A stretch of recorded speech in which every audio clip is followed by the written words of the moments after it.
Kechiring, mana aşma söz debdim. Yuqorida ko'rib o'tdingiz, hurmatli vatandosh. Bugun endi bir ikki jumla muhokamaga o'rin beraylik. Bugunchi 2020-yil 7-oyning 11-kuni haftagi shanba.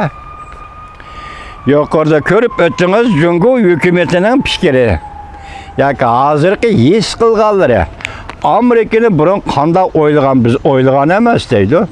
Endi tuyuqsiz keldi bu ish deydi. İkincisi, muşu jarayonda o'ylaganlarimiz deb o'ltirib, bu Dayshu degan odam daratmilab Reis Xi Jinpingga hujum qilyotganda qanday? Masalan, bu yerda bosog'i dag'ridumboq chelib kelib, men sendan o'tib ketaman, men sening o'rningga chiqaman yoki dunyoda birinchi bo'laman. Bu bir tantaklak apandilar. Vatandoshlar, bu bir shallaqliq. Şallaqlıq, siyaset sahası şallaqlıq deyisi buldu bunu. Bir dünyada bir adet şekillenip şundaqla davamlıq deyilayotgan dünyada bir tertip o'ttirg'i chiqib, bu dünya mo'sha kunga kelgichi bo'lgan arliqda hammani bilib turib, hammani ko'rib turib, "Hey Amerika, men sening o'rningga o'tatdim. Men dunyoda birinchi bo'latdim." Oshkor o'ttirg'i chiqish degan so'zning ma'nosi bu bir talvilek vatandoshim, bir talvilek. Hozir undaqmi qaramayli? Bu yerda nima deydi? Amerika bizga shunchalik o'ch ekanligini bilmabdiman dedi. Natayin. Tunigillardan aytdiki, Oqsaroyning davlat bexatarlik maslahatchisi O'Brien nim dedi? 30-yillardan boshlaganda hozirga vaqtgacha 100 yilga yaqin vaqtgacha biz Jungoni xato tushungan ekanmiz dedi. Amaliyotda shu 100 yilga yaqin vaqt ichida xato tushunish bilan Amerikalik tegi-tegni aytganda Jungolik yaxshilik qilib keldi. Amerikalik Jungolik yaxshilik qilib keldi. Masalan, eng oddiy sizlarga ma'lum bo'lgan Ikkinchi dunyo urushidagi Ulug' okean urushi. Mushu urushda Yaponiyani mag'lub qilib, Jungoni ozod qildi desangiz bo'ladi vatandosh. Boshqani qo'yib turaylik. Jungoga yaxshilik qilib keldi. Endilardan tuyuqsiz Jungo nemishqa? Amerikaning bizga bundoq o'chganligini bilmabdi. Vaqt shundoq qilsa, hatto so'zlashga yoki ma'qul deb turib ifoda bildirishgami bizga vaqt bermayotdi degan so'zni oshkorlabdi hozir Dayshu apandi. Demak, Amerika nima uchun musha qarori keldi? Amerika musha qarori kelishdan burun tunigangacha bu yil 1-oydan boshlab o'zingning qilgan ishini bir o'ylab baqa Jungolik apandi. Bu yil 1-oyda butun dunyoga Wuhandan virus taqib, ana yuqorida misol qilibdi. 130 necha mingdan eshib ketdi Amerikada vafot bo'lganlar deydi. Bu sonni selishtirsangiz vatandosh, Ikkinchi dunyo urushida shunchalik Amerikalar qurbon bo'ldimi yo'q? Buning o'zi bir gap. Pearl Harbor voqeasida yoki tuyuqsiz hujum qilishdi Yaponiyaning.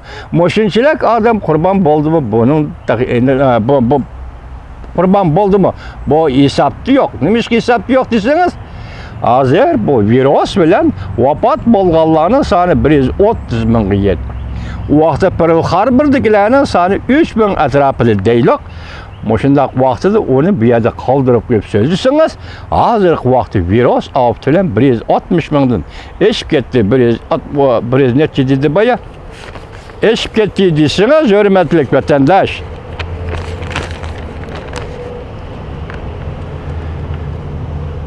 Yıqımdan qaldı 3.300.000, vafot bo'lgani 136.000, 60.000 emasken keçirim. 136.000. Eshib ketdisiniz bu Amerika uchun aytgan eg'ir gap. Har qanday davlat uchun eg'ir gap bo'layotgandek bu Amerika uchun aytganda eg'ir gap.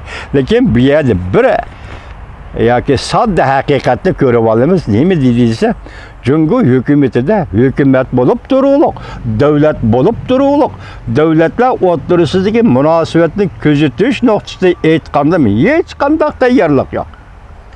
Xuddi Amerika bu yerga tuyuqsizda kelgandek. Hozir Jungo o'diqib qoldi degan gap. O'sha nuqtani aytganda bir davlat sifatida sen nima ish qiladigan davlat deb savol qo'ysangiz bo'ladi o'ziga. Devletler ara münasebetli közetiş ve tetkik qilish nuqtai nazarida siyaset belgileyemisan, sen neymiş qiladigan devlet deb savol qo'ysangiz bo'ladi vatandosh. 4 noktada Amerikani qayta to'nash. Yani oylap bakmagan edik. Birincisi nima ekan desa, Jungo nima uchun bu darajada o'sh? Amerika'nın bunda kol salıdığanlıqını, hazırki vaziyetke muşun tətbiq qılan vatandaş, Amerika'nın bunda qattiq kol salıdığanlıqını, vaqtning şundaq jiddiligini, bu noktada hayran qalırsınız vatandaş. Xitayning o'zi his qilgan ekan, bu noktada vaqtning şundaq jiddiligini, hatta suhbatlashga vaqt bermaganligini, vaqtning yo'q ekanligini o'ylab bakmagan edi. Demek nimani his qildingiz vatandaşım? Vaqt keldi. Bu vaqt ichida dünya nima desa, xalqaro jamiyat nima desa, shu bo'lishing kerak. Agar u bo'lmasang, uning ma'qul demasang, ikkinchi qadamda nima ish qiladi Amerika Qo'shma Shtatlari yoki dunyo xalqaro g'arb lageri? Endi bu oldimizdagi ish. Ben de yakında sizler haberdar boldunlar. Ben bugün tayyorlagandim. Endi artıkça anlatkanlık şey yapıp kalmışsın deyip kaldırıp koydum. Mesela Çin Çuengo Katarlık 4 nefer kişini Şinjan Uygur Abdunum Rayı Müstemlika Uyguristan'daki 4 Xitay emeldarını Amerika Qo'shma Shtatlari embargo qiladigan bo'ldi. Konkret aytganda bularni embargo qiladigan bo'lsa, bularning iqtisodiy mablag'i zada qanchalik? Bu to'g'rida bir aniq san o'ttirib qo'yilmadi. Aniq san o'ttirib qo'yilmasa-mu hozir Jungo hukumati burunda paypetak ko'p ketdi. Sal jiddiylashgandek turdi. Bayonot e'lon qilib, nima dedi Jungo hukumati desangiz, o'ch olaman dedi. U qanday shaklda o'ch oladi? Qayerdan qo'l silib o'ch oladi? Bir narsa demadi. Bayonotchi Javlijanning bayonotining mazmuni, men o'ch olaman Amerika Qo'shma Shtatlaridan dedi. Ya kimdan? Davlat siyosatidan o'ch olamdi? Yoki boshqa munosabatlarda o'ch olamdi? Yoki hozir Uyg'uriston jazo lagerida nazarband yetayotgan Uyg'urlardan o'ch olamdi? Xudo saqlasin. Uyg'urlardan o'ch olishni Xudo saqlasin. Amerika Qo'shma Shtatlari endi hozir Şinjan Uyg'ur Abdunum rayonida 4 nafar ko'chman hokimiyatning ko'chman rahbarlari, yani Xitoy rahbarlarini embargo qilish tunji qatim boshlandi vatandoshlar. Agar bu embargo bilan Xinjiang o'zini tuzatmaydigan bo'lsa, xatoligini to'namaydigan bo'lsa, yana davomlashtiradigan bo'lsa, u vaqtida embargo qilish Xinjiang Juhaylun deganlardan olqib chiqib, men o'tgan bir qatimlik siyada shunday faraz qilib sizlar degan edi vatandosh. Mesela Hamnepet'nin Xinjiang'dan çıkışıga. Şundak yapardığı Chujangjing deydiğen tonuşturuş olmasa, paxta Xinjiang'dan çıkmaydı. Hamnepet Xinjiang'dan çıkmaydı. Tabii gaz Xinjiang'dan çıkmaydı. Ameliyatta qaramakı bir ülkeden bir ülkeye çıkmaydı. O gap.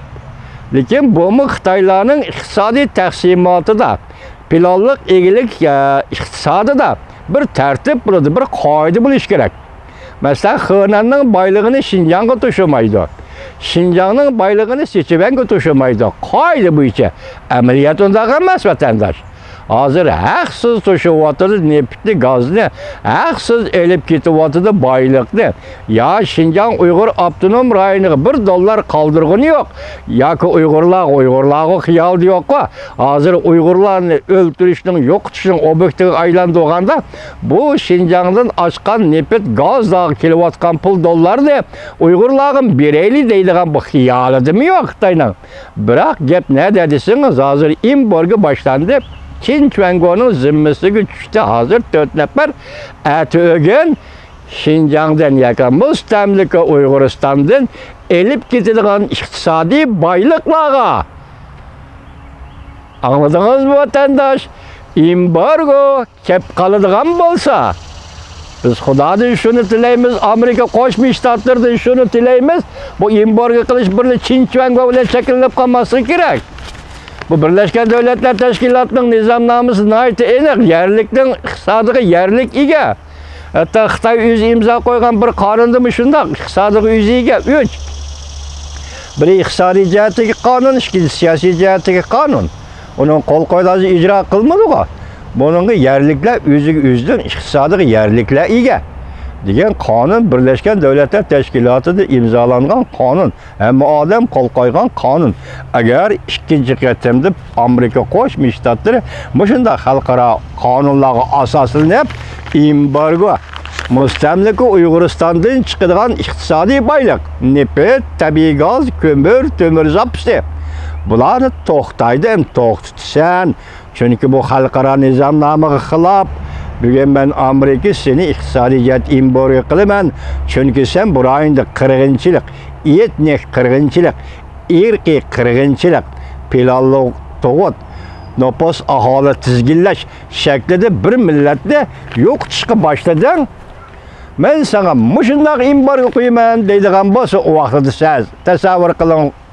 Vatandoshim, men hozir kech kunduz Xudodan tilaydiganim Amerika Qo'shma Shtatlarining ko'ngliga sal Allah bu embargo qilish Chinchuanga bilan cheklanib qolmasligi.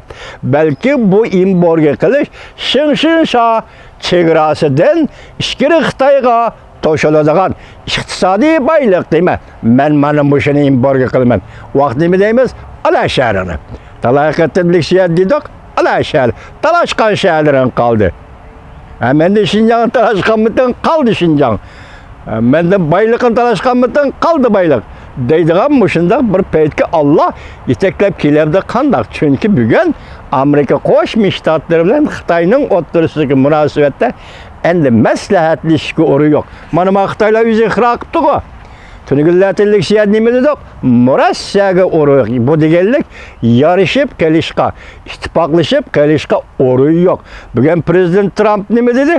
Endi Jongoli elib bordigan ikkinchi qatimliq savdo sohbati yo'q dedi.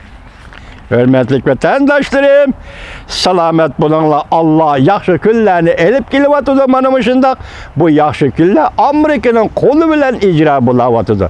Fakat Amerika taqobil tura oladi Xitoyga, boshqalar yo'q gap. Bu shu dunyoda faqat Amerika Qo'shma Shtatlari Xitoyga taqobil tura oladi vatandosh. Selamet bulunla vatandaşlarım.